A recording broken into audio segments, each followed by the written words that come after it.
নমিনেশনের ব্যাপারে সিদ্ধান্ত সব সময় কম বেশি যা ছিল বা ভবিষ্যতে আমরা যেটিকে মূল্যায়ন করব সেটি হচ্ছে অবশ্যই কোন একটি পার্টিকুলার এলাকা থেকে আমরা আমাদের দলের এমন একজন ব্যক্তিকেই নমিনেশন দিতে চাইব যে ওই এলাকার সমস্যা সম্পর্কে সচেতন আছে, যার সাথে ওই এলাকার মানুষের সম্পৃক্ততা আছে, উঠা বসা আছে, যে ওই এলাকার মানুষের সমস্যার সমাধান করতে সক্ষম, যে ওই এলাকার বিভিন্ন শ্রেণীর মানুষ, তরুণ, নারী, মুরব্বী সহ ছাত্র ছাত্রী, সবার সাথে যার একটা কমিউনিকেশন আছে, এই ধরনের মানুষকেই আমরা প্রায়োরিটি দিব।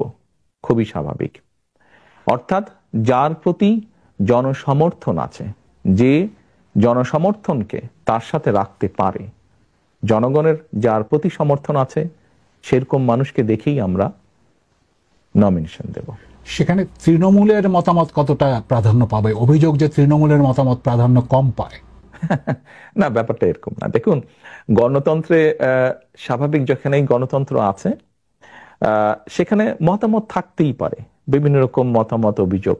হয়তো এক জায়গায় 50 জন আছে, 50 জনের মধ্যে 30 জন একটি কথা বলছে, 15 জন একটি কথা বলছে, বাকি সংখ্যক ব্যক্তি আরেকটি কথা বলছে। তাহলে আপনি মেজরিটির যেটা মতামত পাবো এলাকার মানুষের কম বেশি, আমরা তো আমাদের মতন করে খোঁজ করছি, সেটি তৃণমূলই হোক বা সেটি সাধারণ মানুষের হোক। এখানে একটি বিষয় উল্লেখযোগ্য,